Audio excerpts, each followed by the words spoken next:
Agradezco a los organizadores de esta actualización en cirugía, en memoria de mi maestro y mentor, el profesor José Félix Patiño Restrepo.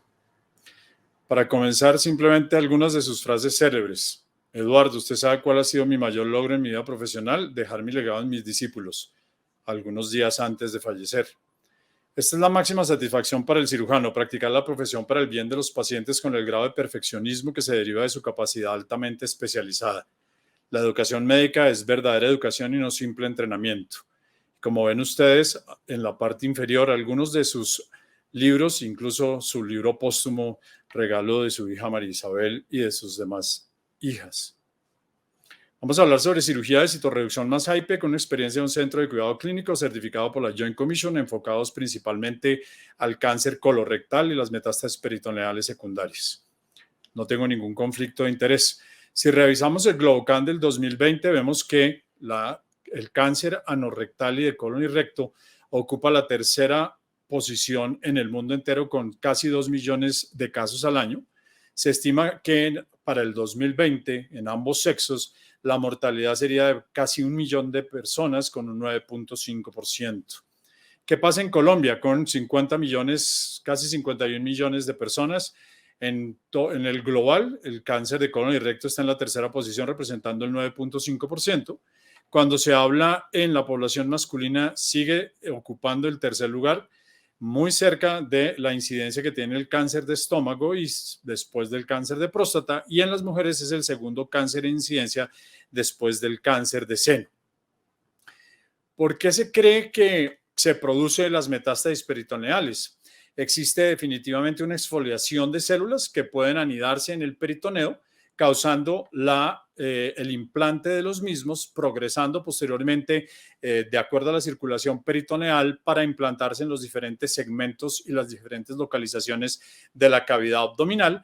Y la segunda forma como se producen las metástasis, pues obviamente es a través de los vasos sanguíneos o de los linfáticos. Importante tener en cuenta esta exfoliación de células en los cánceres que permean la pared del intestino. ¿Cómo se produce y cómo se desarrollan esos implantes? Se produce la exfoliación ya enunciada anteriormente.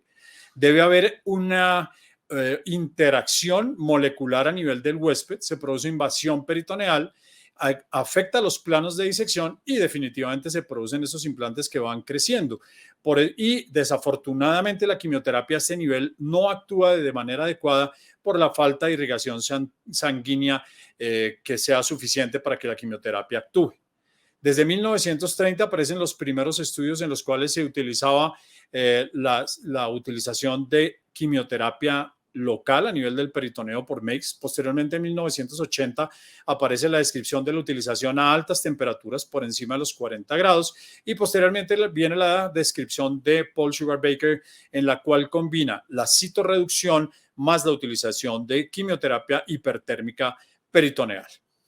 ¿Cómo se describieron estos procedimientos peritoneales? Desde fines de los 70 ya había algunas publicaciones. Posteriormente, en 1995, aparece el artículo clásico donde se habla de dichos procedimientos. Y en la parte inferior ustedes ven al doctor Fernando Arias, jefe de nuestro grupo de cuidado clínico del Centro de Neoplasias del Peritoneo, entrenándose con Sugar Baker en el año 2007, que gracias al profesor Patiño dio inicio a dicho programa aquí en la institución. Importante tener en cuenta que cuando se hace el diagnóstico clínico de cáncer colorectal, 25% de los pacientes tienen metástasis en el diagnóstico, 5 a 10% tienen metástasis sincrónicas a nivel del peritoneo, 20% de ellas son hepáticas, y ustedes ven que en el seguimiento la recurrencia puede ser del 20 al 30%, con metástasis hepáticas en el 50% de dichos pacientes que recurren y una incidencia de implantes peritoneales en más del 20% de los casos. Sin embargo, si uno revisa estudios de autopsia, puede ser hasta el 40 al 80% de acuerdo a diferentes series. Debido a la localización de los implantes peritoneales y teniendo en cuenta la clasificación del estadio que pueden tener estos pacientes, en donde se aprecia que las metástasis presentes y representadas como implantes peritoneales representan lo que se denomina M1C, es decir, un estado 4C, Se hizo necesario hacer un índice de cáncer peritoneal para poder determinar cuáles son los pacientes que pueden ser candidatos a este tipo de procedimiento. Y ustedes ven aquí en la parte derecha del diapositivo que hay 13 zonas en el abdomen. Dichas zonas, cada una de ellas será marcada y será enunciada en la descripción quirúrgica y se le dará una puntuación dependiendo del tamaño que tiene el tumor, variando de 0 cuando no existe tumor hasta un tumor mayor de 5 centímetros o un LS3, y posteriormente se suman todos estos valores para dar lo que se denomina el PCI, que veremos que tiene gran importancia. ¿Por qué tiene importancia este tipo de estudios? Porque han aparecido desde ya hace cerca de 20 años estudios en los cuales se ha demostrado o se demostró que había una utilidad en hacer una citorreducción completa, más la utilización de quimioterapia hipertérmica, y ustedes ven el artículo clásico enunciado de Berwell en el 2008, en donde él hace un estudio randomizado en donde se incluyen 105 pacientes. Posteriormente, el primer artículo aparece en el 2003, posteriormente en el 2008, en donde se hace un seguimiento a 8 años de este mismo grupo de pacientes, un grupo sometido a citorreducción más quimioterapia hipertérmica y otros sin quimioterapia hipertérmica, con un seguimiento con un rango entre 72 y 115 meses. Y ustedes ven claramente, como se ve en el diapositivo, que definitivamente cuando se obtiene una resección radical, máximo un R0, R1, es decir, que únicamente quedan implantes de menos de 2.5 milímetros, la sobrevida de estos pacientes con este tipo de tratamiento definitivamente es muchísimo mejor. Lo mismo demostró el grupo de la Asociación Francesa de Cirugía, donde ustedes ven las gráficas que cuando se puede realizar una citorreducción completa en un CCR0, ustedes ven que la sobrevida definitivamente es muchísimo mejor que cuando no se logra, y definitivamente pacientes que tengan un PCI por debajo de 12 e incluso PCIs por debajo de 6, definitivamente está justificado este procedimiento. ¿Qué ocurre con estos pacientes si tienen al mismo tiempo sincrónicamente metástasis hepáticas? Que muchos de ellos pueden ser llevados a cirugía en el mismo tiempo quirúrgico, obteniéndose, como se ve en la parte derecha del diapositivo, una sobrevida muy importante. Ustedes la ven aquí cuando el PCI se encuentra entre 1 y 5, no así cuando ya empiezan a tener un PCI por encima del mismo. Se han determinado además otro tipo de mediciones, no solamente el PCI. Ustedes ven aquí otro nomograma que fue desarrollado por la Universidad de Eindhoven, donde ustedes ven que se tienen en cuenta no solamente características clínicas, sino también el score de presencia del PCI, y lo combinan dando un score determinado. Ustedes ven que cuando el nomograma está en el estado o estadio 1 de 2 a 3, pues definitivamente la sobrevida, igual que en el estadio 2, definitivamente demuestra que este procedimiento tiene una indicación y una excelente sobrevida. Esto simplemente para demostrarles cómo ha venido creciendo el número de grupos que se dedican a este tipo de trabajo. Ustedes ven que en Suiza es donde realmente hay más centros por millón de habitantes, y en donde más se hace en HIPEC por millón de habitantes definitivamente es los Países Bajos, es decir, es Holanda.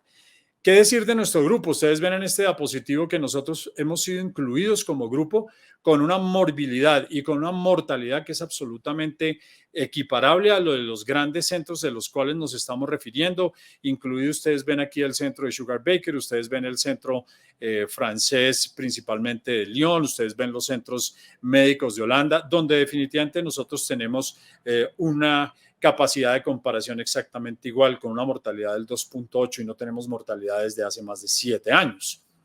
¿Cómo es la evaluación preoperatoria de estos pacientes? De acuerdo a un grupo de expertos publicado en el 2018, se debe tener una junta multidisciplinaria, se deben utilizar imágenes diagnósticas como puede ser un TAC de tórax, la tomografía abdominopélvica con doble contraste, y en casos seleccionados utilizamos el PET scan y en muchos de ellos la laparoscopia para hacer una determinación del PCI de una manera mucho más adecuada.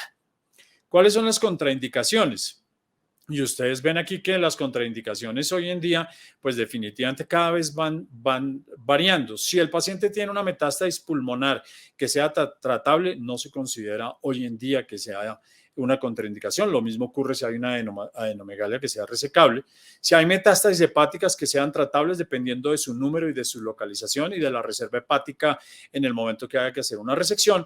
Y las histologías de mal pronóstico, como el anillo de sello, sí se consideran en el caso de cáncer de colon, que no debe hacerse esta cirugía.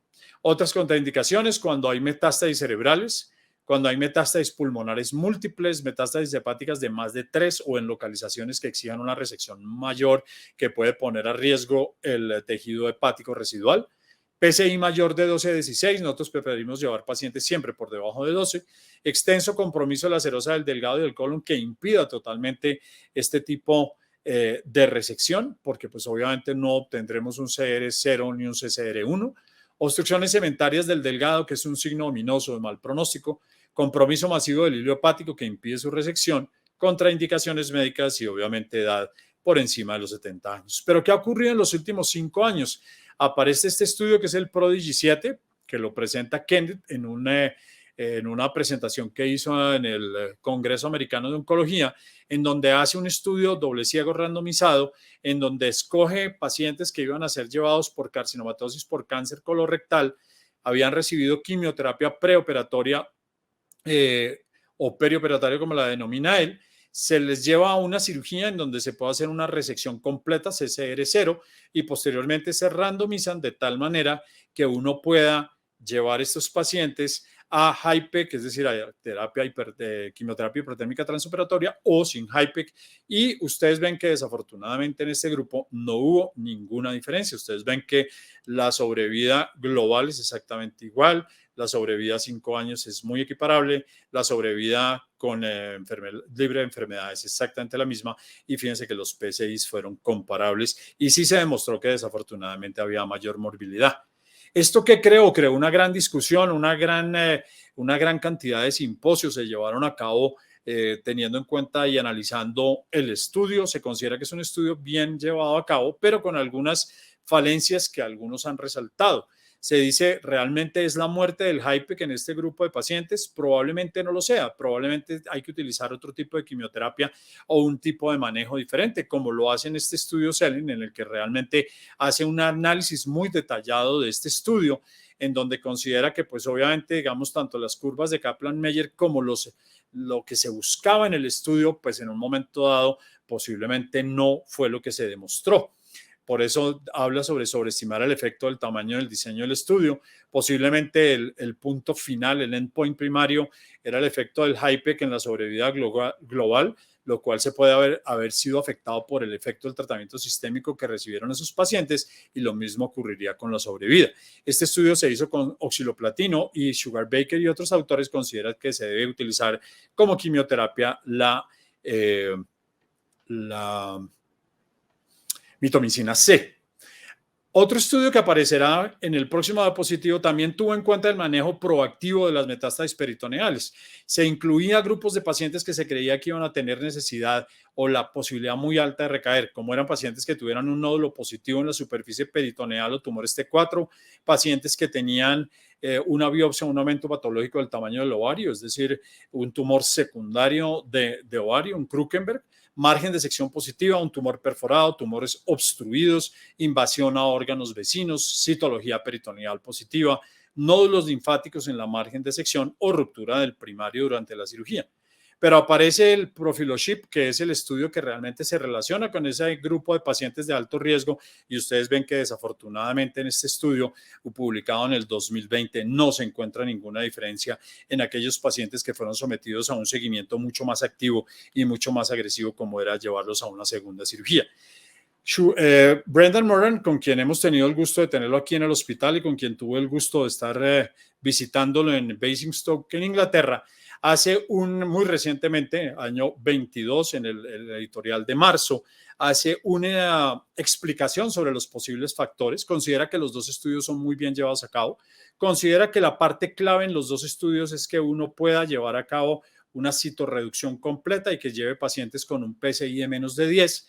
Posiblemente la mejor utilización es la mitomicina C, y recordar que 52% de los pacientes de ambos estudios no eran detectables los implantes peritoneales, y en un tercio de los pacientes, a pesar de que el cirujano pensaba que fuera positiva la patología, fueron negativos. ¿Esto a qué da lugar? Esto da lugar a esta actualización de las guías de manejo del año 22, donde ustedes ven que el panel considera que la cirugía de citorreducción más la quimioterapia intraperitoneal puede considerarse únicamente en centros experimentados, en centros donde se lleven a cabo estudios y en quienes se logre una resección R0 de los pacientes. Y esto da lugar además a que aparezcan nuevas técnicas, como puede ser el uso de la indiosanina, que lo tenemos en este momento ya en nuestro medio, donde definitivamente se utilizará como marcadores fluorescentes para saber dónde hay tumor que no sea visible a los ojos. El seguimiento debe ser hecho por un grupo de neoplasias del peritoneo interesado, como es nuestro centro. Mínimo son 2 visitas al año. En el primer año usualmente lo hacemos cada 3 o cada 4 meses. Y según los hallazgos, los pacientes deben ser sometidos no solamente a los estudios imagenológicos de rigor, sino al PET scan y a la laparoscopia.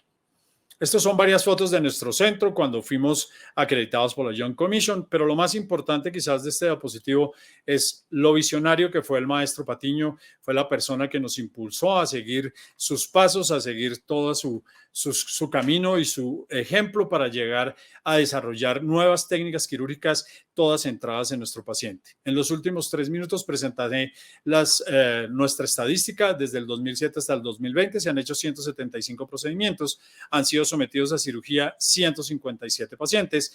Como ustedes ven, la gran mayoría son mujeres. Esto incluye todos los pacientes, no patología de colon y recto. La patología de recto únicamente hemos hecho 15 pacientes supremamente escogidos. Se ha utilizado la vía abierta en 88% de los casos, 12% de ellos han sido llevados a cabo por vía laparoscopio. Ustedes ven que definitivamente cuando se pueden llevar a laparoscopio estos pacientes que son muy escogidos tienen un menor tiempo quirúrgico, una menor estancia hospitalaria y una estancia en UCI que varía de 2.1 a 2.2 días. Reintervenciones 14.86% y esto se vio principalmente en los primeros 5 años de nuestra serie. La mortalidad a 30 días es de 1.14% y en los últimos 7 años no hemos tenido mortalidad.